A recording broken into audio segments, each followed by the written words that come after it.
control. You've got to be a bit careful, but street crime, footpads and that aren't too bad. I mean, there's a few people come up and try and sell you bits of old rubbish for $1, and if it rains, thousands of people come out on the street, and what do they sell you? What? Umbrellas. Umbrellas. Sorry. Street crime, as I said, still.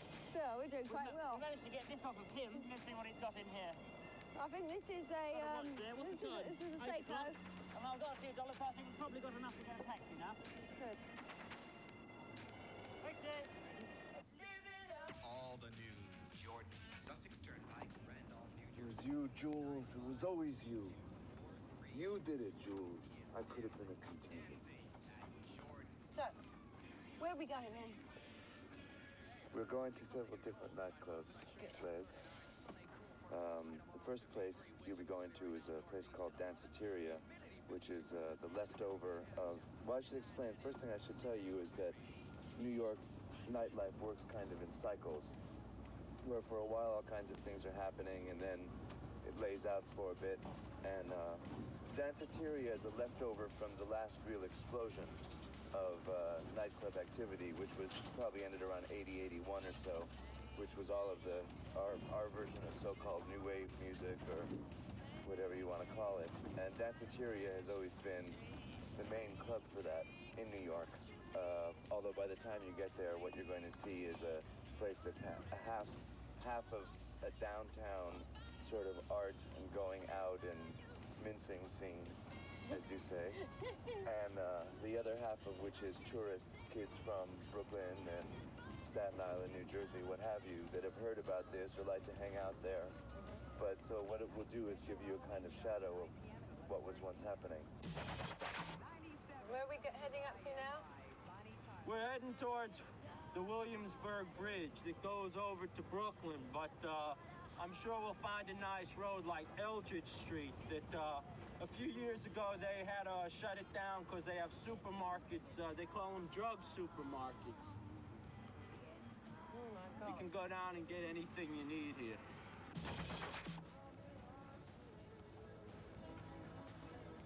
Oh, that's brilliant.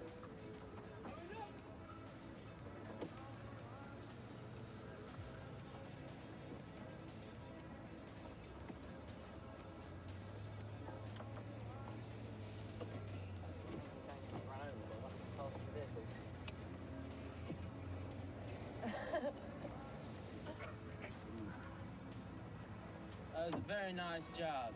Just do me a favor. Get something to eat, no booze. Promise. Anything you say, sir. Good looking out. Have a nice day and be safe. Be careful. Love you. Congratulations out to Patricia Perry of Brooklyn. Been down in Chinatown here. They've been having some gang wars down here, and unfortunately, they police themselves, and they don't help the police at all. And you know, these people are getting killed down here, and nobody will talk, nobody will say anything, and they're very, very, very tough gangs and stuff. Go into restaurants and you know, shoot up, you know, murder 5 or 6 people, young kids too. They're real young kids down here too. Is it governed by their parents? Do their parents run it? No, it's run by the old, it's merchants associations that hire the Tong societies, and the gangs are trying to take over from the old Tong societies, because there's a lot of people coming in from Taiwan and Hong Kong. It's a whole new game here in Chinatown. There's so much illegal money that's being pumped into this part of town, real estate being bought up.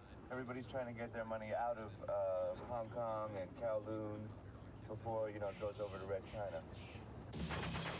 So CBGB's club, well known in England, but when you look at it, in fact, it's a bit of a grot hole. It is. Totally. CBGB's stands for Country Bluegrass. What is it? Grotty and Blues. Country Bluegrass Blues. Country Bluegrass Blues. No more. Old Hells Angels hang out. Well, we are now going to walk into the famous place called the Danceteria, which in fact I've heard is the place that everyone goes to sort of find out what's happening. So it's actually the first place you would go to and then talk to people and say, hey, what's happening, sort of thing. Men. And this is the real sort of American cab driver here who sings. Groovy. Tempo.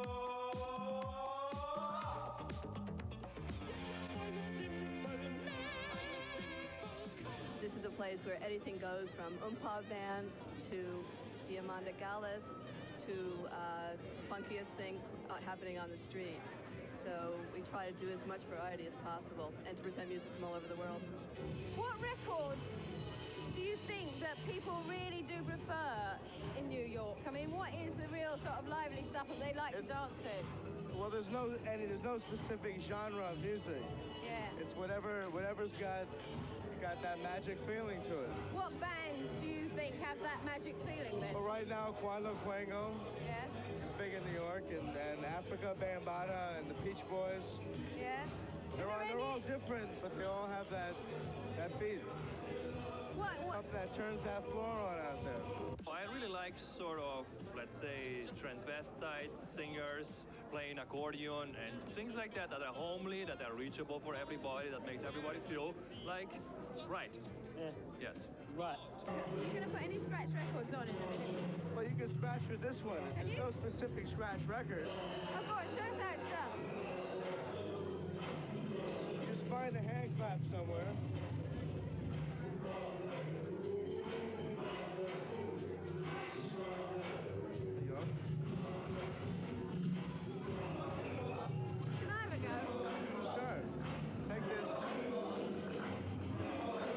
Listen for the hand clap, stop the record, and then just kind of cut it like that.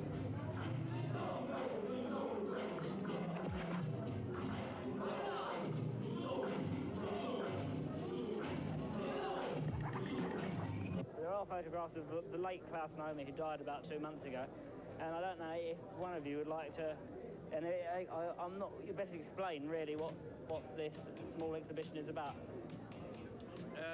Well, KLAUS Nomi is an artist that is quintessentially from New York and represents a lot of New York life, and it's also, particularly with me, he's a friend, and I'm German, he's German, but we have not known each other in Germany. And so I wanted to show what KLAUS Nomi put together and what he was all about. Let's say what is remains of him without a person. And I don't really want to give a nostalgic touch to this exhibition. I want it to be like something objective that people look at it and see this is, what it was.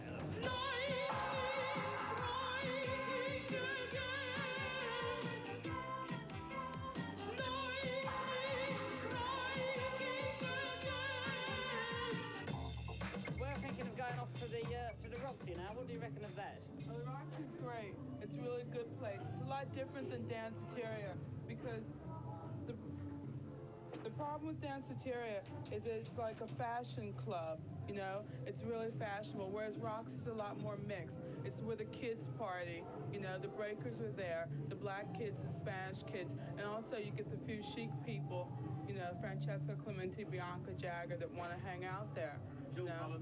Yeah. So what about the street gangs? Are they still about? Well, they are still about, but they don't exist in the form that they did in the late 60s and early 70s, where they were more about throwing down and, you know, the people from Brooklyn would fight the people from the Bronx.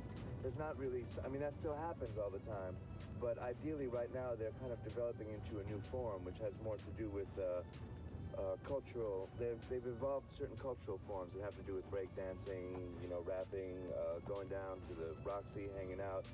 People kind of might go down in a smaller crew now instead of like, you know, 500 kids showing up at a big show at the Armory. You know, they might just be like 10 or 15 kids from a block and they all dance together, you know, and they might have worked out some things, you know, some steps or what have you. And the DJ is a guy named Africa Bambaataa, who's had 2 really big hits in this country. One was looking for the perfect beat was his last one, which is a really great record, I think. And the other is Planet Rock. And those were the records that probably more than any others, or Planet Rock was the one which, more than any other, really started the whole hip-hop explosion. Cause in the century, there is such a place that creates such a melody. Our world is by the land of a massive jam. Get up and dance, time to chase your dream. About to see, make your body sway. Socialize, get down, let your soul lead the way. Take it now, go ladies. Is this a living dream? Love, life, live.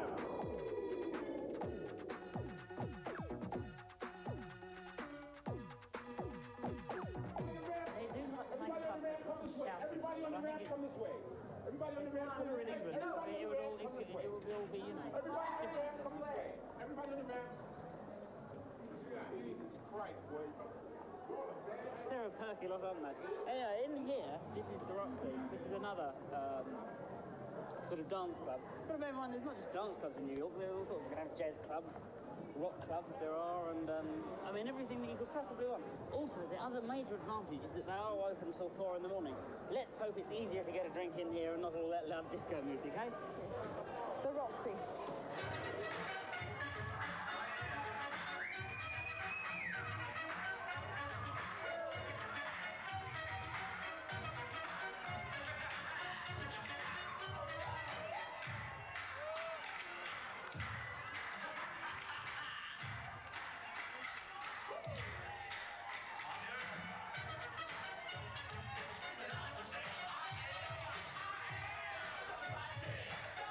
Well, in case Leslie didn't point it out to you, we're in the Roxy at the moment, at the bar, of course. And with me now is Arthur Baker, who is one of the key producers of rhythm records in the city at the moment. Well, first of all, Arthur, tell us what you've been doing at the moment. Well, at the moment, I've been trying to rest up a little bit. I have a lot of projects I'm working on right now.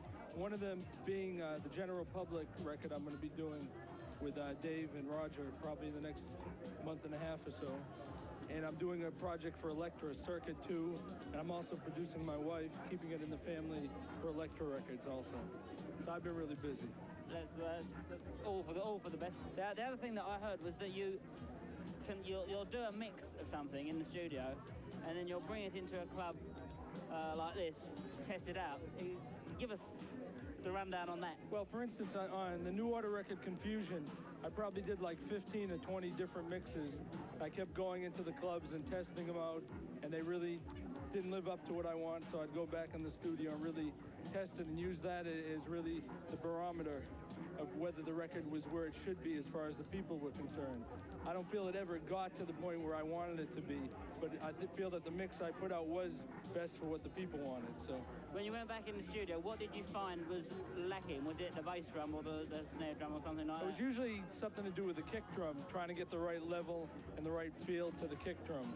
Because in records that I make, the dance records, the kick drum is really, the kick and snare, the most important thing. If you don't have the power, then you can lose the dance floor, and that's what these records are about. You just can't believe me when I tell you what you mean to me.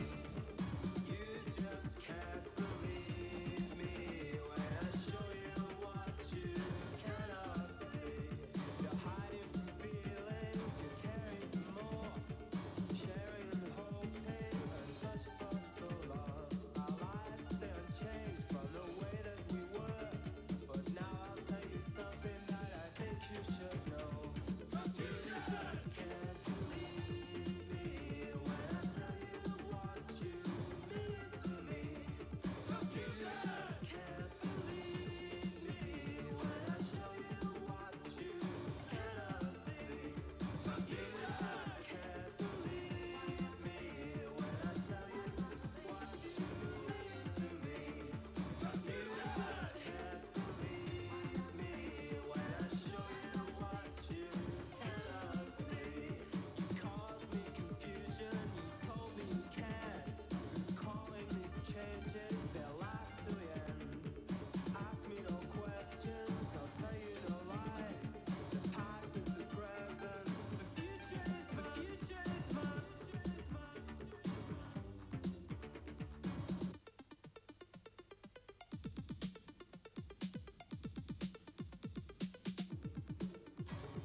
stereo monitors?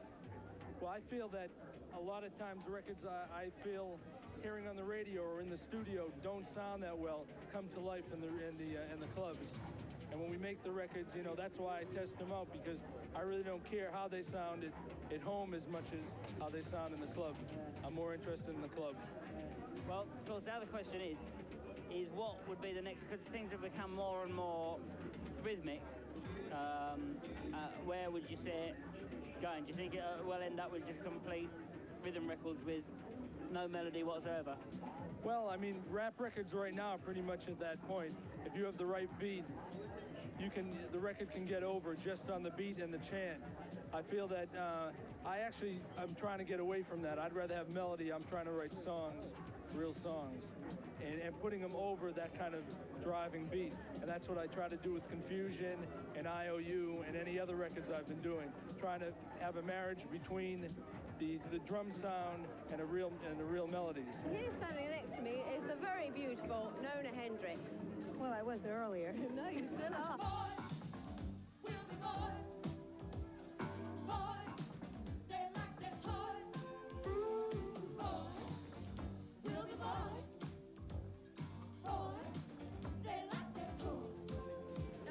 What can you tell me about the Roxy? Well, it's a place that you can come to, and after a week of being, I guess, a busboy, a waitress, a hairdresser, a dancer, a mother, a husband, you know, any of those things, and get it off, get rid of it, you know, and dance it away. Get excited about watching other people come here and dance the breakers, that's what it really is about. What is your definition of b-boys? There's a whole lot of them out there on the floor. Being a simple English woman, you see, I don't know. I don't think we've actually linked on to b-boys. Can you tell me what it's all about? Well, b-boys, it's an attitude more than anything. It's a street attitude. It's a survivor's attitude, and it's a sort of very loose, very demonstrative, you know, and a lot of them are people who break on the kids on the corner. That's the dancing of spinning on your head. On the head, spinning on their arms. And it's a street attitude, really. And some of them are beautiful, some of them are bad, some of them are butch, some of them are brainy, some of them are, you know, and that's why I call them b-boys.